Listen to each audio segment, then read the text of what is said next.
I love this. People are now starting to realize, no, I didn't do a dang thing to Connie. Conquest has always been an evil Robin Williams genie. I just gave him fourth wall abilities and genre definitions. Everything else was this thick. All I did was just laugh, and personally though, I think my conquest just a smooch funnier. Don't know why. The reveal. Sister, are you in here? Luna asked as he pushed the doors open to the sun goddess's room. Yes, I am, Celestia responded. She was saying herself as she read a book. Placing his down, she got up. Oh god, this is going to turn into Luna and Celestia incest. No! I'm so glad you're here. I was going to get someone to call you. She walked over to her sister. We need to talk. The nightmare sighed. It's about conquest, isn't it? The sunmare nodded. Luna sighed again. I know that's why I'm here. I want you to know I will do whatever it is necessary to stop him. I will... Luna, said Celestia, this is a spike fic. We're useless. All women are useless. Sorry to tell you this. We are more useless than a Frank Miller woman. Luna, Celestia said, cutting her younger sibling off. I know what you're feeling. I know that you love him, and I will not have you do something you do not wish to do. Besides, that's not what I want to talk about. Then what is it you wanted to talk about? I want to tell you it's okay, she said, putting a hoof on the dark mare's shoulder. The way I acted a few days ago, how I yelled at you, it was uncalled for. I know the power of love, Luna. It can make fools of us all. The Blue Princess grabbed her sister in a hug. I'm such a screw-up, aren't I? She muttered. Don't talk like that, Luna. You are not a screw-up. You have no idea how powerful he was. Neither of us did. If anything, I screwed up. Let's just say we both screwed up. Luna smiled, Luna, lifting the chin of her sister. This would be so good if Celestia didn't act like a total idiot before. Celestia let out a giggle slip as a tear rolled down her face. How did I get blessed with such a forgiving sister? The two shared a moment, all the past anger leaving. They would need to banish this hatred if they were to ever stand a chance of defeating their brother. Yeah. Guys, I repeat, this is a Spike is awesome fic. No women are cool in this story. They only stand there to serve to suck Spike's dick. Do you think we could stop them? Asked Luna, breaking the embrace. I hope so. I really do.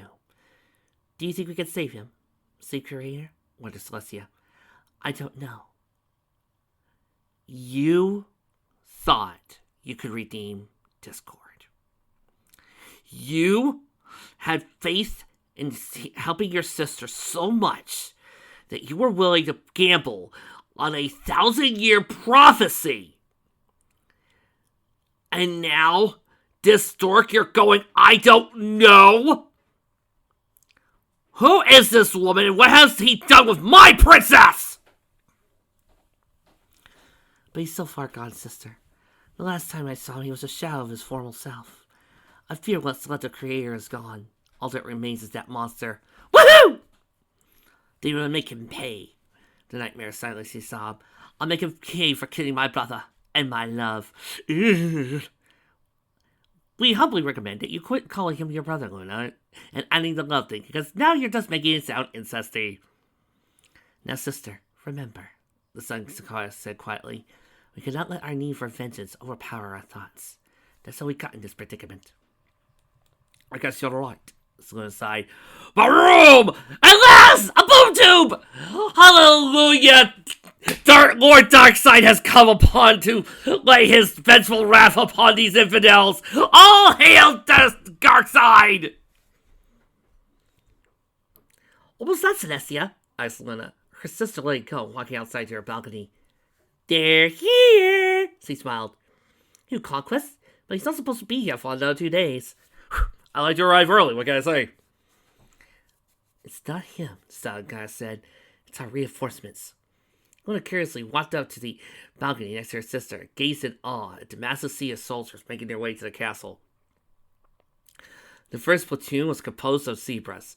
Inside, black and white warriors were clad in strange-looking armor, similar to the Cadillac Guard armor, but were silver and highly decorated with feathers, bones, and war paint. Each of the zebras was armed with barbed spears and intimidating-looking shields, which were designed to look like faces. Following close to them were the mules and donkeys. Each of them rugged-looking creatures wore a camouflage helmet and were pulling carts of what looked like strange machinery. Bringing up the rear was a herd of buffalo, the biggest of the three. The bison were already clad in their war-painted feathers. The sound of their hooves could be heard from miles away. So they're all here. I hope it is enough. It must be, Luna said, as she watched the oncoming army settle into the courtyard, the guard ponies making room for the new soldiers. For all thy sakes, they must. Her sister nodded in agreement as he took flight. The two alicorns floated down, landed in the middle of the courtyard, to greet the new coming army. As if on cue, a zebra, a mule, and a buffalo broke from their respective groups and walked up to the princesses. General Zokuf, bowed Celestia, why aren't we using a, Zimbabwe name for you? You honestly think that the author is going to put in that much, he says. They've already made up gobbledygook names for the dragons. Oh yeah, you're right. We are so glad you are able to send forces in our time of need. We are forever in your debt. Please, princess, said the zebra general. When you said the word of this threat, we assembled our tribes. He looked back to the large mass of zebras. The 26 tribes of the zebra haven't banded together since the Dragon Wars. We were honored to have your help then, as we do now, said Luna. And Major Cactus Water, we trust your trip from Louisa was too taxing. It seems how you had to draw a lot of cargo with you. Not on the slightest, smiled Cactus Water.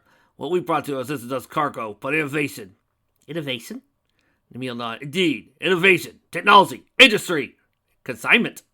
All I have here can change the face of Equestria. What could possibly the world as we know it? Really? Asked Luna. What does it do? Oh my god. He brought mobile suits! Yes! Finally! This thing's gonna get good! They brought in some mobile suits, some nightmare frames. Oh, please tell me this is gonna turn into Gundam Seed. No. Not even Gundam Seed's gonna be enough to fix this fic. Gundam Wing? No, I need something even better. Gundam Double O? No, better. Please tell me this turns into Gundam X! That's better.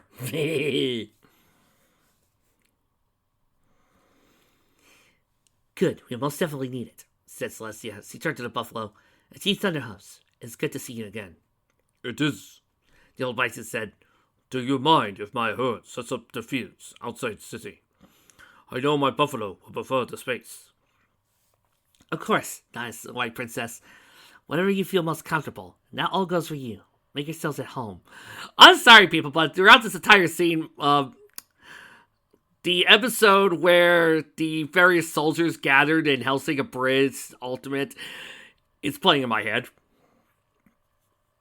Drinking here is nodded as he went up to set up tribes to set up camp. I hope we can do this, muttered Luna, as she and her sister started to walk away. I hate that we had to drag everyone into this. What choice do we have? Asked Celestia. Spike was right. We need to band together. Conquest has been doing the same. I wonder how he got so many followers, wondered Nightmare. Well, in Fall, I played on everybody's hatred of Starfleet and played on everybody's growing hatred of the system. Here, I just offered free t-shirts. He may be crazy, but Creator always has had a way with words. And the fact that he controls minds doesn't help, said her sister. I understand that the Changelings were on board, but I fear Conquest must have done something with the Griffins and Minotaurs. But what? It's not important, said the Sun Goddess. All that matters is that we can survive the next few days, and then we can help them. So, this is Equestria, huh? Commented Dust Devil as the group of dragons flew to the source of the mainland. A lot greener than I imagined it. I'll admit, it's different from the Badlands, but it's not so bad, said Spike. All these colors are giving me a headache, mumbled Glimmer. Why does everything have to be so green, pink, and yellow? Because it's color. It's not emo. You'll get used to it, laughed Spike. Besides, you're not the one who has carried all the way here, complained Bearbite. Having no wings, Lars was forced to carry the brown drake once his proposal. Seriously, can we land for a bit? We can fly for hours. I agree, growled Lars. You're not exactly fun to carry. Hey, if I could fly, I would, sighed the air dragon. And having to smell you all the time's no picnic. This coming from the dragon that wallows around in mud all day. The Lars round dragon moaned. Hey, it's in my nature to burrow and dig, defended Bitterbite. Just like it's yours to eat everything in sight. Lars snarled as he dropped the dragon. For a brief moment, Bitterbite gave him a very unmasculine scream as he free fell towards the ground. But Death Devil quickly snatched him up before he could fall very far. What the hell was that about? Yelled the angry Earth Dragon. Oh, I'm sorry, smiled the Boulder Dragon. But dropping you is in my nature. I could have died. Will you both shut up, screeched Glimmer. You're going to give me a migraine. Don't worry about it, muttered Dust Devil. He looked at Spike. How much longer? Spike looked back at the Sky Drake and smiled. Yeah, we're here. Did you see that castle up ahead? Yeah. That's Caroline Castle, the Purple Drake said, pointing to the castle on the side of the mountain. Capital of the ponies. Now, before we get there, I think I should explain a few things. We're listening, said Glimmer. First thing you should be aware of is that ponies don't see dragons all that often. So don't be offended if you receive a less than a warm welcome. Lars snickered. As long as they don't try to eat us, we'll be okay. That's the other thing, grunted Spike. For the love of the goddess, don't eat any pony. In fact, don't eat any meat whatsoever. What? Screamed the round dragon. Then what are we supposed to eat? Trust me, chuckled Spike. We'll find something for you to eat. Gems! You eat gems! That was established! There are plenty of gems for you to eat. You're not using gems as money. You are using gems as a food resource. Ah! Was this fic even written for MLP? What? I know that the author said, oh, I came up with this idea with a friend of mine. Okay, you had to have come up with this for a certain fantasy world, and you just select MLP on it altogether. That's the only explanation for why you have frequently discarded canon to timeline, ignored everything else, and also threw away relationships, and the fucking reason why Spike got hats in the first place! Ah!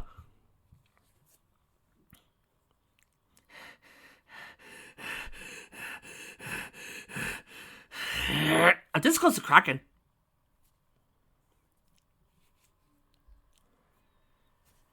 Anything else we need to know? Muttered Glimmer. Yeah, just try to make comment and enjoy yourselves. Smiled Spike as he got really close to the castle. Hey, if there's one thing I am, grinned Dust Devil, it's calm. They finally reached the outer walls of Caroline Castle. The ponies reacted a lot better than he expected. Or it was because they were with him, or because of some other reason. The guards didn't attack, and they were able to land in the courtyard safely. Well, so far so good, Spike thought. No big fumbles yet. The ponies are staying calm, and the dragons aren't feeling provoked. Maybe I'm worried too much. Spike and the other dragons entered the halls, where they saw 6 vermilion bears walking in the throne room. Well, if it isn't my 6 lovely ladies, don't you dare start a harem! Laughed Spike, alerting the mares to his presence. Of course, Rarity was the first to react. Spike! He cried lovingly as he ran towards the purple drake. Spike smiled as his love ran towards him. Time to see slowed down as he approached, capturing every fraction of the magical moment as the white mare jumped into his arms, locking him in a passionate kiss. The force of the kiss caused Spike to fall to the ground as he continued to back out in a loving embrace. The unicorn finally got up. Don't think that lets you off the hook, she smiled. I'm still peeved about you leaving again. Then why didn't you go with him? You're going to have to really make it up to me this time. Is that a challenge? Grinned Drake, sliding his claw down her back and rounding her flank. Ahem. Bearbite coughed. Not to ruin this golden moment, but it's not like there's anyone else here. Oh my, gasped Rarity. She didn't even notice the other dragons until now. You honestly did it. You got the dragons to help us. Well, kind of, Spike. It's really complicated. It's not really important. It was an entire plot side trip that amounted to nothing. Although I believe introductions in order. This is Bitterbite, Glimmer, Lord to Dust Devil. Those are weird names. Trust me, you don't want to know what the real ones are, muttered Rainbow Dash. Oh, and what's your pony? That's Dust Devil. Rainbow Dash, fastest flyer in all of Equestria, proudly boasted. Doubt it, chuckled the Sky Drake. Have you been in Equestria long, doofus? Well, no. Then shut up. What do you mean by that? The Rainbow Mane Pony snarled. All I'm saying is that a pony can't be faster than a dragon, he bragged. Hey, I've been in Spike at plenty of races. I'm the fastest thing in the sky, she yelled. But you've never seen a Skyrim before, Dust Devil chuckled. Face it, pony, you're aerodynamically flawed. Fine talk coming from a giant lizard. Yeah, I'll let you eat those words, she mumbled under her breath. I'll let you put your money where your big mouth is. Bring it, grass muncher. Oh, actually, I'm a carpet muncher. Thank you very much. Anytime, anywhere. Right now, she barked. 30 laps around Camelot Mountain. Loser admits the other one's the fastest flyer. The Rainbow Pony said, spread her wings, and took off, crossing through one of the stained glass windows. Hey, you're cheating! Warned Dust as he followed her through the window.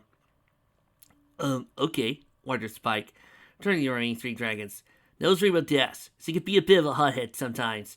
Mirror, Spike! Look in a mirror! Didn't notice, smiled Glimmer. I like her. She seems cool for a pony. Anyway, said Spike, this is my mare friend Rarity. Hello, it's so nice to meet the acquaintance, the pampered mare said, raising a hoe to shake.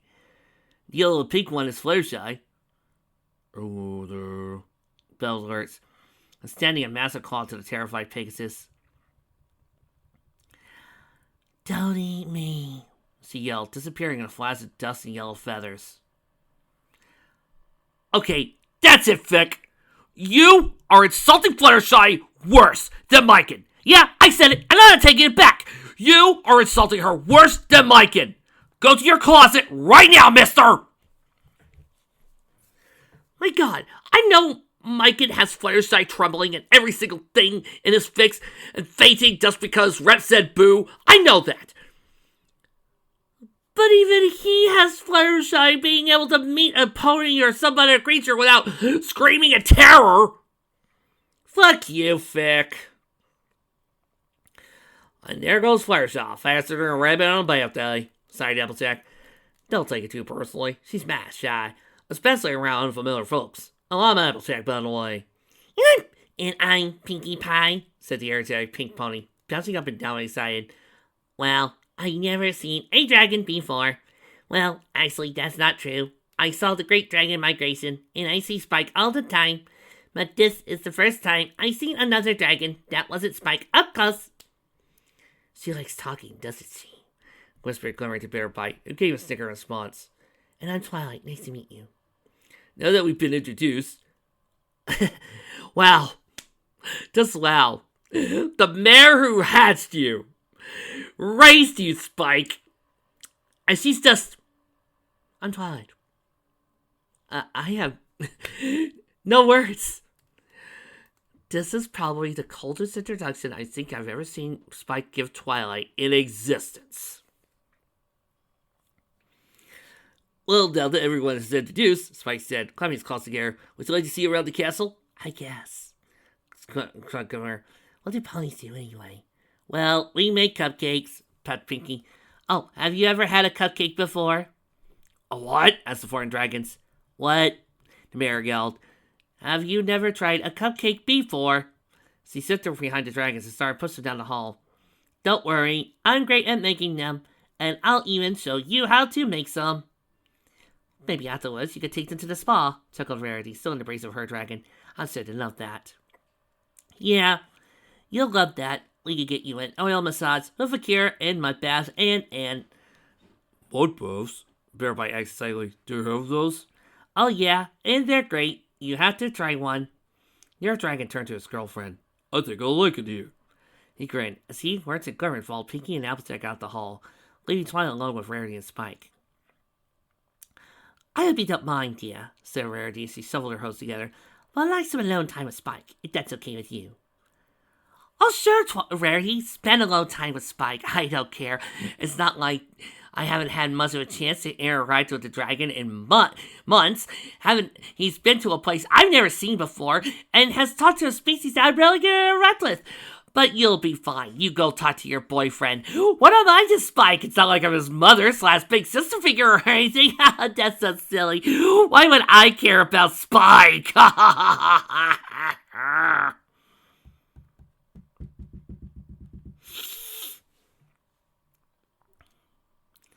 The purple unicorn smiled. Of course it is. You two lovebirds have a lot of catching up to do. Speaking of catching up, I have some staying to do. So he walked out the opposite end of the hall. Randy quickly turned to her dragon, pressing her hook to his green spines. Sit, she asked in a sultry voice. Well, Evie. You were mad at me? Grinned the Drake, flashing his white teeth. That's right, she cooed, giving him a playful nudge. I don't know if you're going to apologize this time. He hoisted up the mare, her back hose wrapping around his ribs and her front hose along his long neck. Spike gave her a kiss as he looked into the door. Don't worry, he said between pecks. I think it's something. Up in the stars, we see nothing. They were neck and neck, neither of them willing to back down as Dust Devil and Rainbow Dash sped through her final laps around Canterlot Mountain. Hey, you're going down, pony, laughed Dust as he started pulling ahead of the sign pony. I'll admit you're faster than I thought, but this race is mine. We'll see about that, barked Rainbow. I haven't even started trying yet. They finished with their second to last lap. With only one lap remaining, Dust Devil was in the lead. Almost looked like he was going to win. Though he almost impressed with pace and speed and determination. Almost. It's over, pony! Dust yelled as he continued to slowly push ahead. More as he made it halfway through the mountain. Yeah, it is! The rainbow-haired pony smiled as he made her move. Feathery blue wings flapped furiously as he started flying faster and faster. She could bear the air brake at the tip of her nose as she started to gain speed on the Dust Devil. Dragon looked bewildered as the Pegasus started to inch ahead of him. Time to kick it up a notch! You can't beat me, pony! The Black Drake stared, flapping as fast as he possibly could. No way I'm going to lose a point! Boom! There was a colorful shockwave as Rainbow Dash hit a sonic rainbow. The Pegasus went skyrocketing ahead of the dragon, leaving a rainbow trail behind her. The dragon was caught in a multicolored explosion and was blown out of the air. Dust Devil went hurling towards the castle, screaming as it crashed through one of the windows, bounced to the floor, slammed to the wall. Sky Drake slowly peeled off the wall, leaving a large indent of his body in place. Urgh! What's that? That was the side green boom. Dust Devil glanced at the seaside Mary was doing victory dance over him. Oh yeah! Who's the fastest flyer in Equestria? See, staring smugly down at the dragon. He let out a large sigh. You are, he mumbled. Damn straight, she laughed. Don't you forget it. Ha ha ha, you think that this race got 5 stars. It only got 2 stars. And this is the kitchen. Now Speaky Pie, as they entered the castle's massive kitchen. This is where we make all sorts of delicious goodies and treats, like cakes, muffins, pies, sweet tarts, scones, ice cream, cupcakes, donuts, Pop-Tarts, fritters, funnel cakes, churros, chocolate and caramel, candy, lollipops, and all the cakes and muffins and pies and sweet tarts and scones and ice. Polly, interrupted Applejack. You started repeating yourself. Oops, sorry, but I get so excited when I talk about baking, laughed the pink mare. No kidding. We're at lunch. When do we start eating?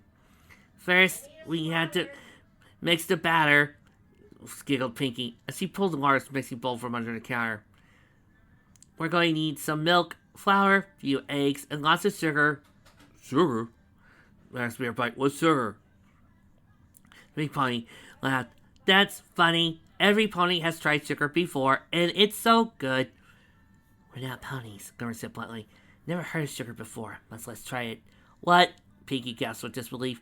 You're serious. Now, you must try some. So he dug down to the counter and pulled out a large white bag of the sweet crystals. Here, try some. The 3 dragons stared at the white bag with curiosity. Slowly, Bear Bite bravely dipped his claw into the white powder, grabbing a pinch and sniffing it. It wasn't sugar at all. It was motherfucking cocaine! Its mouth puckered a bit from the overwhelming sweetness of sugar. Not bad, but I don't think I'll stick with gems. Cloud Weaver stared at her boyfriend. Now I have to try this. She too dug the bag and grabbed a handful of sugar and dumped it in his mouth. She immediately caught it back up. Too sweet, too sweet. She gagged, puffed the blue smoke emitting from her mouth. It's too sweet. Achoo! A stream of blue mist blew out of her mouth. She fell backwards, landing on her back. Are y'all okay? Asked a concerned cowboy. No offense. Just stuff way too sweet for my liking. Well, that just leaves me. Sighed Lawrence as he took a bite of sugar in between his fingers, making sure it did not take too much. He gulped as he stuck his fingers into his mouth, sucking the sugar off of it. So, Lurch, what do you think? Asked Bearbite. It's. The pale blue Drake started to say, eyes widening as his pupils expanded. Oh my god, diabetes! Saliva started to drip down his mouth. Like a hungry dog, he zagged to buy sugar. Delicious. His tongue shot out of his mouth, wrapping around the bag and dragging it into his mouth at lightning speed, narrowly missing Pinky's hooves in the process. He pushed the pink mare aside as he dove headfirst into the cupboard that had sugar in it. I guess he really likes it, muttered Glimmer as over the sounds of Lurch's munching and slurping. So that dragon will eat basically anything. More. Lurch echoed as he pulled out of the cupboard, face covered in white powder, and had his crazy look in his eye. More sugar. All the sugar was in the cupboard, sugar cube. The orange mare chuckles nervously. More sugar. Roared Lurch as all three tongues shot out of his mouth and went in different directions. One wrapped around the fridge, another to the oven, and the third around the town fried apple jack. Well, Tarnison! Sea yells Lurch pulled all three objects to his mouth. Dragon's jaw disconnected as the oven was slowly devoured. Some point get me out of this thing! She screamed. Pinky was frozen in fear, unable to move as Glimmer quickly slithered past the pony and dove her fist straight into Lurch's stomach. Ow! She groaned, rubbing her into her claw. The oven had already sunk into his stomach, making it as hard as steel. Grab the tongue, said Bearbite, leaping into the boulder dragon's expanded head, grabbing the tongue that bonded the air pony. Stop, buddy, he said as he bit the boulder dragon's tongue. Oh, groaned Lurch as he started to swallow her fridge. It scrubbed around the pony, loosened enough so he was able to slip away. Pony panted for air as he slipped away from the dragon's tongue. Well, I never got into him! I think you like sugar too much, said Bearbite. Let's get out of here. We need to time someone over it. How y'all work? Because he did this the first time he tried rubies. More sugar, roared the pale blue dragon as he finished eating the fridge. The look in his eyes showed that he was still delirious. His tongue shot out again, grabbing small appliances of food, pulling them into his mouth as he easily swallowed them. One straight tongue shot towards the cow pony again. And now this time! Grunted the orange pony, ducking just in time to avoid sticking appendage. However, while her head was able to avoid the tongue, her hat was not so lucky. My Hyatt! She screamed as she watched it get whisked away from the top of her head into the mouth of the dragon. Leave it, screamed Bearbite as he tried to burrow through the door, ripping apart the tiles that disappeared to the hall. It's everybody for themselves. More sugar, moaned Lawrence as he swallowed the hat and various other things as Matt searched for more sweet powder. You crossed the limb, cowboy, hissed Applejack as he ran towards the frenzied dragon. No pony touches the hat! She leapt into the air and into the dragon's mouth, getting swallowed whole. AJ, asked Pinky, who was still frozen in fear as he watched her friend get eaten. Why? Large round dragon burst as all three of his tongue sunk out of his mouth. Eyes returned to normal as he staggered a bit. Suddenly, he started to gag as he clenched his stomach. He let out a loud moan as he jerked around the room. He fell to his knees as the bottom of his mouth started to expand, filling up with something. Ooh, something ain't right in my. Ugh. His jaw pried open from the inside as a very slimy Applejack gasped for air. The cowboy threw her head out of the mouth before she rolled out, panting over her near-dear experience. I told you all! She moaned, rolling on the ground to pick up, placing her hand on her head. No point, just as the hat. Multiple stars for that scene. All made in the sign of a giant finger. So, are we doing patrol again, Dragoon? Bunsen asked. The clumsy purple Pegasus had been reassigned away from Hartshield due to him being incapable of tolerating her. But his no pony seemed enough for the past few days. The two worked very well together. Yippers! The peppy blue unicorn said as he walked down the hallways. We get to monitor the West Wing, then we make our way down to the throne room, then back again. Easy thing, really. Great, said Bunsen as the two walked down the first hallway. The armory was finally able to make a suit of armor her size, and didn't trip over so much. I haven't gone down this patrol since I partnered with Hartshield. You never told me exactly what happened to you, said the dragoon as he started to walk. Do you mind if I ask? He was very impatient, she groaned, pushing her glasses back on her face. Plus, there was that awkward moment. Awkward moment? The unicorn asked, what awkward moment? Bunsen bit her lips. He looked away. Nothing. Forget I said anything. Then why did you mention it? It just sort of slipped, okay? So he said, raising her voice a little. Can we drop it? I guess. He sighed. I was just trying to make conversation. The two of them walked down the hall. The tension between the two ponies was so thick you could stick a knife in it. There had to be a way to loosen the mood. But how? So, Bunsen finally said after seeing like hours, how does a pony get a name like Raccoon? The little unicorn smiled, having something to talk about. Well, actually, I was named after my great-great-great-great, you get the idea, great-grandfather. His actual name was Thunderclap, but after the Great Dragon War, he got the nickname Dragoon. It got stuck. What did he do to get a name like that? Asked Bunsen, her own curiosity getting the better of her. Well, from what my mom used to tell me, great-grandson was just a private, and he and Splatoon were supposed to cut through the Needle Woods of the Wasteland, flanked by the lava ponds. He began, Dragoon. It was a Chatu, and they were tracked by Twist Claws, or Tornado Dragons. That's terrible. I know, he agreed. Mom said they were big, scaly things. The top half were like a normal dragon bodies, but from the waist down they were all snake-like. No heads, just giant slithering tail. Anyways, Gramps came out to Platoon and fought back against them. In the end they were victorious, but Dragoon showed up. Dragoon, the elder of the Tornado Dragons. He wiped out the entire platoon, sucked them all in a tornado he conjured and flung them everywhere, but Gramps survived. He stuck his spear right into the elder's heart. Oh my. And that's how Gramps got the name Dragoon. Now I got mine. Interesting story, right? No! Wouldn't that mean you were named after the dead dragon, not your grandfather? Well, but the unicorn tried to say but stopped mid-sentence. Never really thought that way before. Fresh perspective, giggled Bunsen. So he approached the large doors of the throne room. We just need to check an inside and head back. That's right, said Dragoon. That's a quick in and out. He opened the door and walked inside, Bunsen following him. Hello, my little ponies, Princess Celestia said, sitting on her throne and reading a small book. On patrol, are we? Princess Celestia, Bunsen gasped, immediately bowing in the presence of the sun goddess. How adorable, she giggled. No need to bow, Bunsen. You know my name. Of course, the white alicorn smiled. I know the names of every pony in Equestria. Oh, of course, she said immediately, a little disappointed. We were just checking in, said Dragoon. You know, making sure everything's okay in here? Everything's fine, Dragoon. The princess smiled. Thank you for checking on me. It's a pleasure, the Violet Pegasus said a little too loudly. Clicking over her mouth for the outburst. Sorry. No need to apologize. Now run along. You heard, Bee. Let's go, said the blue unicorn as he turned to the door. Actually, the princess said, could I by chance steal Bunsen for a bit? Of course, princess, said gasped Bunsen, her cheeks turning a dark shade of red as he turned to Dragoon. What did I do wrong? Unicorn chuckled. Don't know, but this is either really good or really bad. The door shut behind him, leaving her alone with the princess. So, what do you need me for? The nervous mare asked as the princess walked up to her. I'm just curious about one of my subjects, the tall white mare said, lowering her head down to Bunsen's level. Very curious. Princess? As to Bunsen, the clouds came closer. The sun mare placed a hook gently on her cute little nose. Please, Celestia smiled. Give her your half-closed bedroom eyes. Call me Tia. Oh yeah, Molestia's back, bitches! No. Oh.